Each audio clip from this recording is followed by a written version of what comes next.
Hi, I'm Courtenay Turner. Welcome to WIM, What is Movement? Today we have Jen Esquer.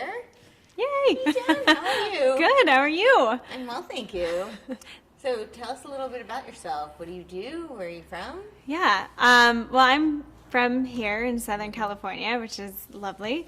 I grew up about an hour and a half inland, so Inland Empire. I feel like it's like, I call it like the Midwest of LA because it's just like such different vibes than LA. Yep. Very much more homey and, but it's great. I love it, and I love that I can be so close to my family even though I'm here in LA. And I am a physical therapist here in LA, so I work on bodies, which I love. So when did you always know you wanted to be a physical therapist? How did that come about? Yeah, I didn't actually. Okay. So I fell in love with like anatomy and biology when I was in high school, and I was a gymnast for 9 years of my life. Oh, so wow. I loved movement. I loved the body. Like even after I quit, I still loved working out and I loved exploring different things. And so I knew that kinesiology was going to be my undergrad major that I was going to go into. I had no idea what it was going to lead into or what I was going to do out of it, but I knew that at least, that was going to be what it was. So, so I graduated then I went in for my kinesiology degree, and then within that I discovered that physical therapy would probably be the realm that I was going to go down, just because I was teaching Pilates at the time and coaching gymnastics, and though I loved them both, it was like, well, I don't want to be a coach for the rest of my life, and I don't want to necessarily be a Pilates instructor for the rest of my life. I wanted more. It was like I would tape an ankle and be like, but why am I taping an ankle? And I'd, adjust movement during a Pilates class because someone had pain or, some little ache was, so you learn how to modify movement, but I'm like, but why am I modifying the movement? And what is the deeper issue and how can I help better? So I've always wanted to like dig into the why more. And so it just kind of led me down the track of like, well, physical therapy just makes sense. Like, from what I knew, it was that I was going to be able to observe movement, feel movement, help people with movement, and it just kind of fell into line with what exactly I wanted to do and what I wanted to be able to serve for other people. That's awesome. So tell me a little bit about how you found movement. So you said you started off with gymnastics. You did it for 9 years. Yeah. How did you find it? Were you involved in other sports or what? Yeah. So I kind of, growing up, my parents required us to be in a sport, which I totally appreciate because I think it was, it taught me a lot about discipline and hard work and commitment and, all those. Especially gymnastics. Especially gymnastics, but all those deep values. So I tried like everything across the board. I did soccer when I was 5 and I hated it because I was like, they put me with the boys. It was like this little co-ed 5-year-old soccer team and I was with the boys and they had cooties. So I would like stay at the sidelines and literally cry. They couldn't even get me in the games. I hated it. Wow. And then, which I still hate running to this day. It just makes sense that soccer was not going to be my thing. I always say, I'm a gymnast. We don't run. Yeah, exactly. We did a minute and a half. Right, a minute and a half routines, and that's about it. And then I tried softball. And I actually really liked softball, but I remember I would run holding my helmet and I was just not good. I enjoyed it. I had fun. I wasn't playing with the boys, but it was just, you could tell it was not, cooties, definitely not going to be my sport. Yeah, no cooties. But, and then I kind of dabbled in gymnastics and then I was kind of dabbling in dance as well. But from my experience, and I was a very shy child growing up, so from my experience, some of the dance girls were a little mean. It was because I went in, I already had a leotard from gymnastics, the same one they all wore. My mom made my little tutu thing that I wore, which was just a pretty skirt, but she made it, and so I walked in with a purple leotard and a skirt already on my first day, and they're like, how do you have this, And I just felt, and I had splits already from gymnastics, I just felt very judged, and I was just such a person who was just so shy and didn't have my own confidence in myself, definitely at that I mean, that has come in like this year. Awesome.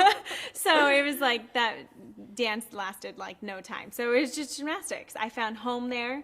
I loved the movement. I loved the team aspect. Even though it's an individual sport, I think people don't realize how much of a team sport it is. Very much, yeah. And being an introvert, you just get into this family of like, these are your people. Own thing, but you have support. Yeah, and those are your people, like every single day, hours out of your day, but those are your people. And you might get yelled at by your coach, but he loves you. Exactly. And he brings out the best in you. Yeah, exactly. So, it was just like that became my thing. When was the moment that you knew, like, so you said you knew you wanted to do kinesiology as a major, and then you decided physical therapy. Did you have a moment where you were like, yes, I made the right choice, like, this is what I want to do? Yeah. I did work in a physical therapy office as an aide when I was going through undergrad as well. And what I loved was just watching the therapist like watch a patient move or walk or whatever, and I was always like fascinated, like what are they watching and how like what exactly are they seeing, and I just can't wait to be able to see what they're seeing and feel what they're feeling, and so the more that I was an aide, like I knew that this was exactly where I was supposed to be. Wow. So as you went through your process and you started to work with people, did you have a sense of what types of people you wanted to work with? Because, there's a wide range, right? Yeah, there's a lot. So, and having been an athlete yourself, like, you know what kinds of needs an athlete might have. But then there are people who are really limited in movement in general. Totally. And physical therapy can open a whole world for them. Oh my gosh. So. I think neuro is one of like the most powerful things you could do as a physical therapist, because there's so much that goes into that, and just being able to get someone to stand up, to move from one surface to a toilet so that they can go to the bathroom by themselves, or to like be able to do these little tasks that they didn't know that they could do anymore, whether it was from a spinal cord injury or a stroke or whatever it was. These little minute things are like everything. Absolutely. And have you witnessed some cases just like that? as a student, really. Okay. When I graduated, I wanted to work in an outpatient facility. Sure. I did want to work with more of like the general population. Sure. Although I think neuro is still like super rewarding and super like everything, I think you can take that aspect into a general population, because so many people are disconnected from their body and don't realize all their potential that they have, or they're having so much pain because neurologically they are stuck in a pattern of stress and can't let go, and so we need to be able to translate that back into the body. Or even if it's like they've developed scoliosis over time, and learning how to repattern their brain to their movement so that they drop their shoulder, they start standing on one leg more. It's like there's so many things that can still be neurologically driven if you're not just looking at a body part. Absolutely. What have you seen with people who are, I think especially, like, I think it's becoming more and more of an issue where people are so disconnected from their bodies. Have you seen working with people where they become more integrated, and how does that transform them? Yeah, totally. One of the things that I love to do is really just connecting people back to their breath, because when people can understand how they're breathing and how that relates to stress or tension that they can be holding in their body just because of the way that they're breathing, I think that then, and I've had people on my table who cry because they're like, oh my God, my back pain's gone. And all they were doing was breathing, and I'm like maybe gently working on them, but literally I'm not doing anything that, is anything life-changing, except what they're doing. And the way that they're reconnecting to their body, they're reconnecting to their stressors in life, or their breath, or how they're holding on to things. So this is fascinating to me. I actually read a book, it's a book I'm absolutely obsessed with. It's called The Body Keeps the Score. And it talks a lot about how we store trauma in our bodies. Yeah. And I think there's so much truth in that. Yeah. I'm really curious, like, what your experience working with people when they're able to, because I think oftentimes we're not even aware of it. Our body holds on to things that and it's a way of protecting us. Yeah. But that very protection can also hurt us or limit us. Yeah. And so Yeah, I'm really curious to hear like what kinds of experiences you've seen with people where they can break through physically, and then is there an emotional or I think one of the reasons is why I got out of working at a typical clinic and I work for myself now is because I need the time and the connection to build with someone. Sure. I can build connection with someone over time. You know, if I have to go in a clinic, but you don't get that. You just don't get to dive in the same way. And that's why I love working one-on-one, because then I can really, all it is opening space. When you open space to be able to listen to someone, to be able to go in and see what really is going on, where they are at in life, what they're dealing with, what they're going through, what they have gone through, and going back into those traumas. I'm not trying to be like a clinical therapist in terms of the psychoanalysis or anything. I'm literally just opening space. And when I can open space for someone to bring that up themselves and be able to talk it through and then be able to connect that back to their pain, that's where it really is powerful. And a lot of times I am using breath work, and I am using like these small movements, these small holds, things that really start to pull them back and connect them. Yeah. But it takes time. Sure. And sometimes there are, sometimes like I still have the patient who's like, well, I don't know if I'm sitting correctly, and they're like the over-analyzer who's like going through every little thing, and I just want to like shake them because I'm like, chill out, it's okay. And I'm also like how you're sitting, like I love to just just sit, just do what your body feels good. Like, so what if you're like this for a little bit, and maybe you open up and maybe you twist and move. Like your body's going to tell you what it needs to do. But when you force it into something for long periods of time, that's where stress can start to develop. Like if I'm going to squeeze my shoulder blades back, like how much tension am I putting into my chest that all of a sudden, like this can become detrimental. Right. So the important thing is that we just move. And we just feel your body, and you start to tune in and you start to listen, because your body will tell you. I mean, just like how you moved your legs, that's already like that system going up to your brain and saying, oh, there's a little bit of pain and discomfort. We need to move out of that position. So that brings me to, I've seen you have a hashtag that you use a lot, Move to Improve. Yeah. Which I love. That resonates so much for me personally. Where does that originate? What does it mean to you? I just love it. Literally, it's not attached to anything, because I think people have already sure. They own it and that's their thing. But I like putting it on to my post just to remind people, like, you have to move into things in order to see any kind of improvement. I mean, yes, there's a time and place for rest. I'm not going to, deny that. That's also part of listening to your body Sure. when you need to rest, But when you're just avoiding, I think that's when things start to become a problem, because your body's good at healing itself. So we could rest enough so that you don't all of a sudden, you don't feel pain anymore. Right? But because your body's good at healing itself, but that doesn't mean that we're fixing the problem. That means we're avoiding the problem. Right. So if you start to move, whether that's moving away from restriction and moving in other ways and then starting to put it back, or you feel restrictions but you're able to breathe into them, I think, when we start to move into things, that we do see improvement, whether it's mental health or physical health or any of those things. Totally. I think one of the things that I've seen, and I know I've experienced this too, is like when there is an injury, when there's pain, people get really scared, right? So their reaction is to avoid or to move away from, and then it becomes worse, right? Because it locks up or that pattern sets in. So many times, yeah. I mean, frozen shoulder.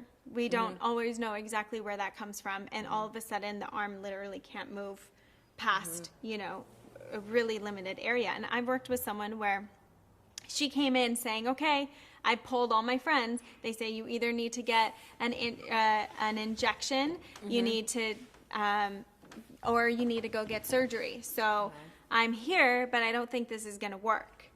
And so she already had like that doubt and that like, well, this is what I know is going to happen because I can't move my arm, which is true. You can't move, like it's stuck now at this point because you stopped moving it for so long.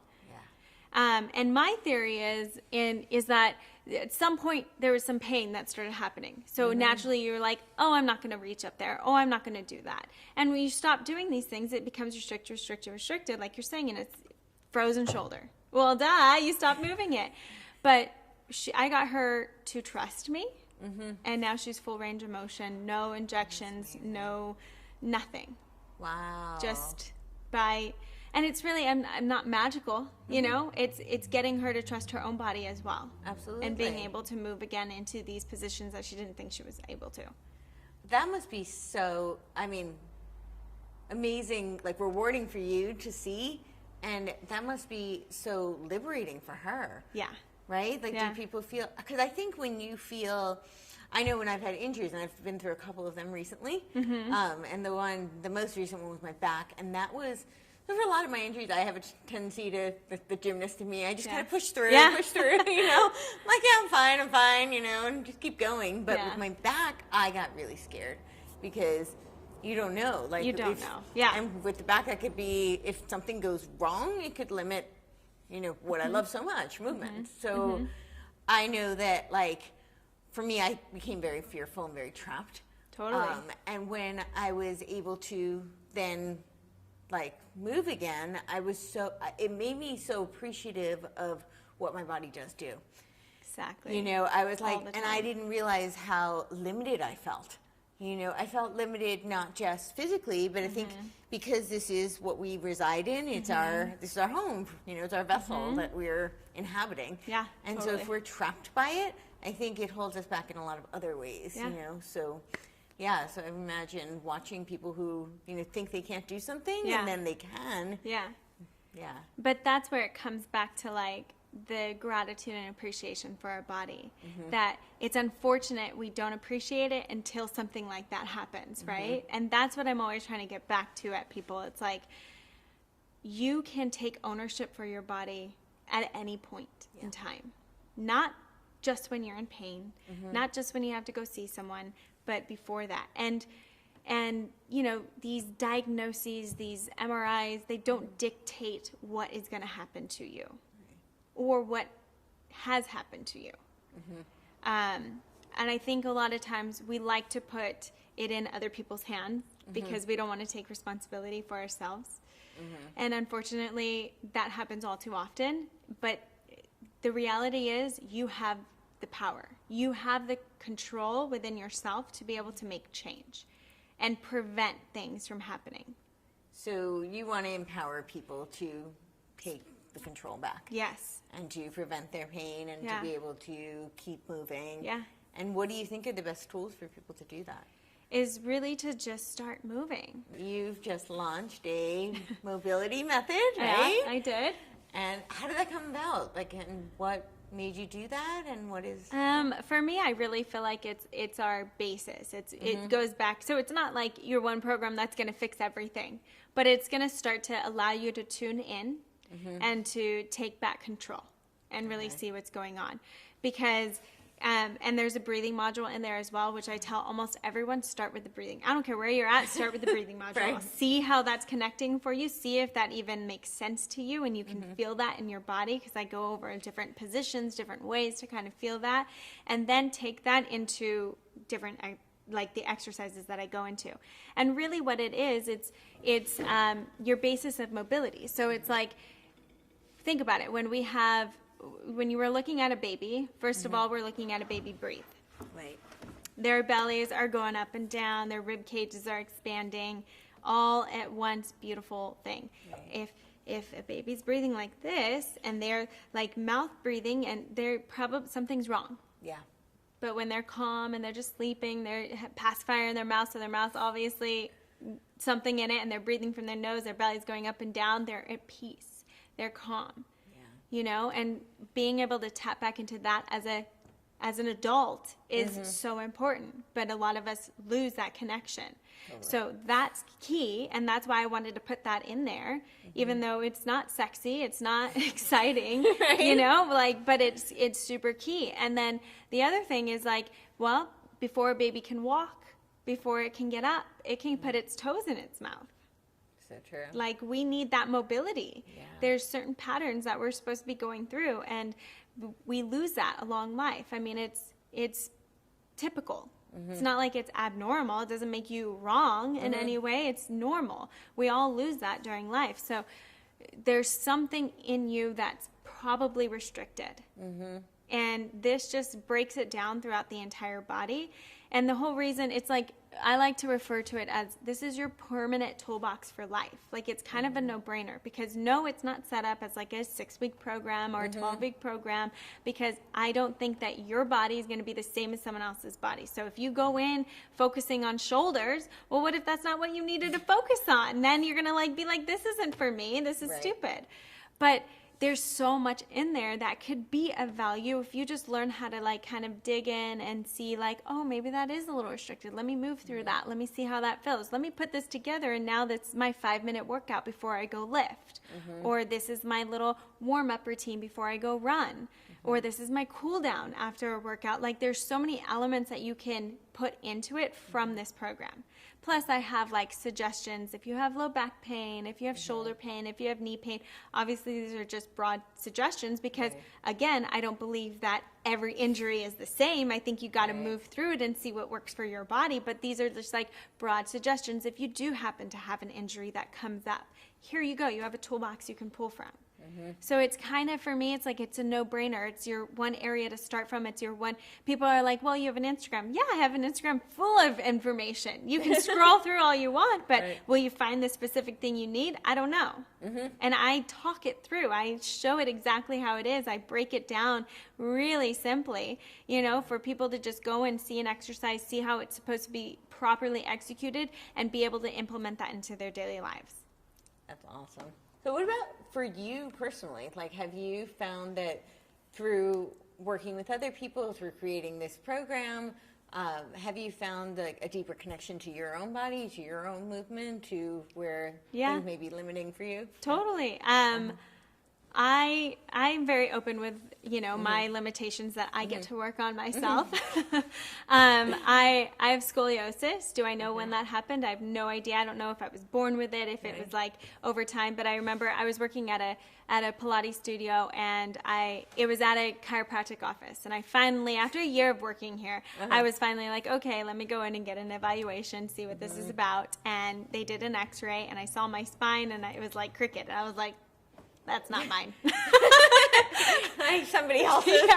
But then I went into PT school, and I'm like, oh, my shoulder is like way up here. My other one's like way down there. And it's like, I started to see all these like connections to my body that like actually made sense as to where I'm limited. But as an athlete, you're so good at compensating. So good. And so we're like pro compensators. When you're an athlete, you just learn what you need to do to get shit done. Just to get it done. So I've been compensating throughout my body for years and years and years. You build those patterns. Exactly. So I'm really like digging back in and learning for myself of how I can manipulate it neurologically a lot of times, so that I can start to manipulate movement and kind of see where I can get out of these restrictions within my own body. Can I manipulate the scoliosis? Can I functionally move a little bit better? So I just continue to learn not only for myself, but for other people. Absolutely. Like, and I just feel like this learning process is never going to end. Like, people are like, oh my God, you're so knowledgeable. And I'm like, oh, I have so much to learn though. It's like, the more you know how much you don't know. Exactly. It's so true. But I appreciate that, you know, and it makes me hungry. It makes me hungry to learn. It makes me build these connections with amazing people. So the fact is, as well, which I feel so appreciative of, there's these people that I really respect in my world of therapy and rehab, and they respect me. And that's what's not most important, because at the end of the day, people are going to respect you or not respect you, but the fact that I can have that respect and then continue on to learn and then have respect from other people not in therapy or in that field, just wanting to learn about their body, I think is so special to me, and like been just like so grateful. Aww, that's beautiful. If you had one thing you would want to encourage like people to do, like what would it be? Breathing every day. So I'm not saying you need to meditate daily, although I think that's powerful. Sure. But if you could at least... It's really hard. But like 5 minutes before you go to bed, lay down on your back, put one hand on your chest, one hand on your belly, focus on your breath.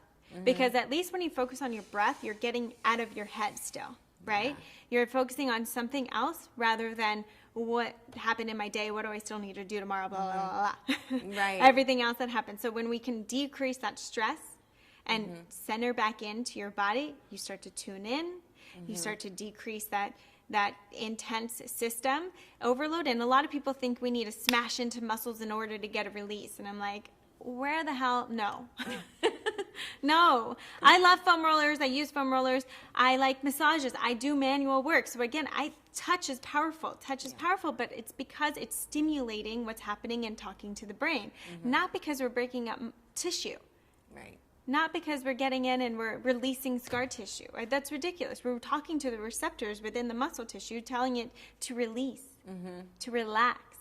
So there's a difference between like releasing and getting into it really strong and releasing by relaxing into our system. So that's interesting. You brought up scar tissue. Do you feel like you shouldn't break that up? Do you think that that's, yeah. So, I mean, our fascia, our connective tissue, that runs over everything, that goes into scar tissue, and it's just connective tissue, right? It's denser connective tissue. It takes tons to break up. Sure. So do we really think that just by, rubbing into something, we're breaking it up? Probably not. Right.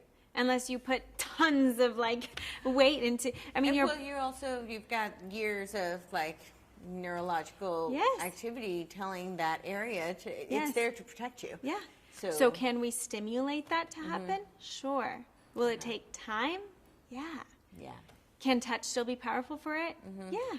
But that's where I think we don't need to be jamming into something. And that is the common, at least that's been my experience, they're like, oh, there's scar tissue, we're going to like, basically they want to razor it. Right, exactly. Yeah. And that just doesn't happen. Yeah.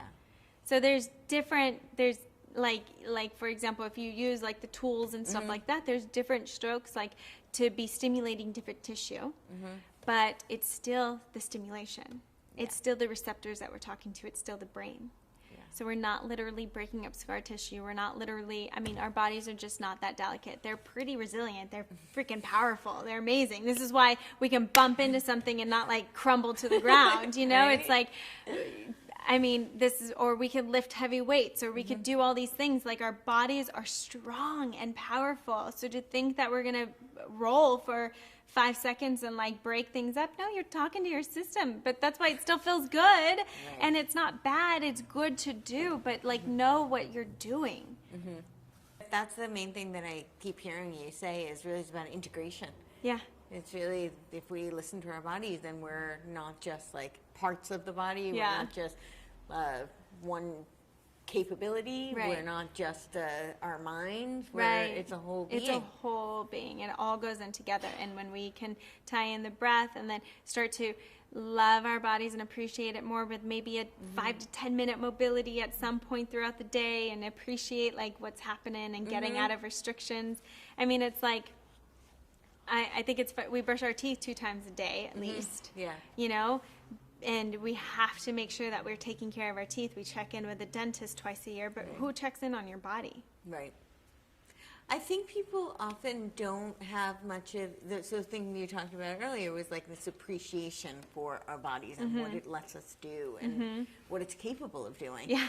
Right? And it's a beautiful, amazing, truly incredible thing. Yeah. But I think most people, especially living in a big city like this, a lot of people are chained to their desk, they're chained to a computer or their phones, and I think most people, until something goes wrong, they don't have this kind of appreciation or even really an awareness of what it is that their bodies do. Right, exactly.